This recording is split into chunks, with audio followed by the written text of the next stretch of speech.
iyadoo maanta iyo caalamka looga dabaaldegayo maalinta dhiig-deeqista adduunka ayaa maanta magaalada Muqdisho waxaa lagu qabtay munaasabad ay soo qabanqaabiyeen midowga ardayda jaamacadda Soomaaliyeed iyo Somali Blood Donation oo ka mid ah dadka isku xilqaamay isla markaana aruurinaya dhiigga qof walba uu yahay 14 Juun ayaa caalamka laga xusay maalinta dhiig-deeqista adduunka oo Soomaaliya maanta laga xusay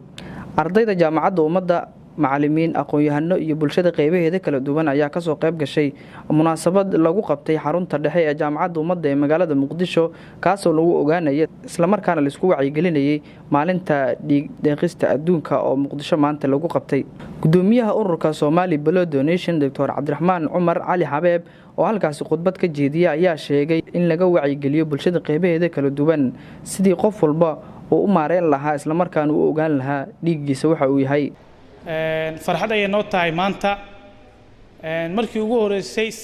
maanta oo kale waxa xusay oo laga xusay maanta oo kale World Blood Donation Day Soomaaliya waxa laga xusay anigoo arday ah xusnay 2015 ayay ahayd xilligaasi may 2014 ayay ahayd xilligaasi arday anaga ahaa waxa qabanqaabi jirtay maanta oo kale wasaaradda caafimaadka iyo WHO maanta waxa naga gacansiinayo bangiga Tabarak ICT bangiga International Bank of Somalia iyo ayaa naga gacansiinayso waa dareemi kartaa dalkeena in markuu burburay budget iyo waxa u doonanaa donoriska balse hadda waxa u doonanaynaa bangigan iyo bangiyada la midka iyo maanta maxay gaar noo tahay hadii aan Somali Blood Donation inaan helno garbaha ku dulno oo aan ka raadsanno jaamacadaha kala duwan ee dalka kuwa halkan jooga iyo kuwa media naga maqlaay iyo qof waliba oo dalka joogo gudoomiyaha guliyada caafimaadka ee jaamacadda ummadda Soomaaliyeed Axmed Shawqi oo halkaas isna ka hadlay waxa uu tilmaamay in ay dhawaan bilaabeen in ay ka wacyigeliyeen dhammaan ardayda dhigata jaamacadda ummadda marka waa ilaahay mahadiis haday maanta jiraan ururo ka shaqeynayo in ay u shaqeeyaan kaliya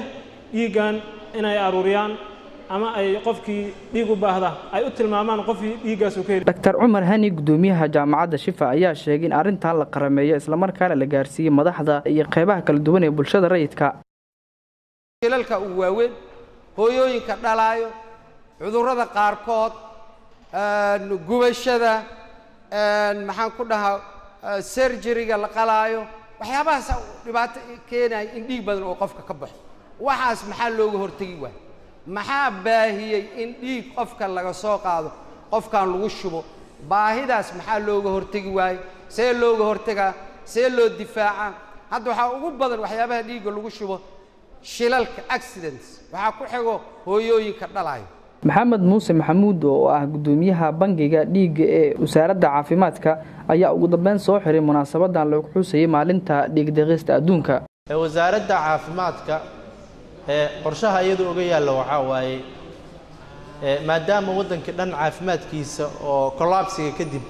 wax badan ay fadhiisteen waxaan rajo weyn ku qabnaa insha Allah dawladuna ay faa'iido muhiimadeeda ay aragtay qaraxi Zooba kadib in loo baahan yahay bangi dhiig dawladda oo dhan from xafiiska prime ministerka ilaa madaxtooyada meel walbana waa muxuu ahaa waa wada qaateen oo ah in muhiim ay tahay in bangi dhiig la sameeyo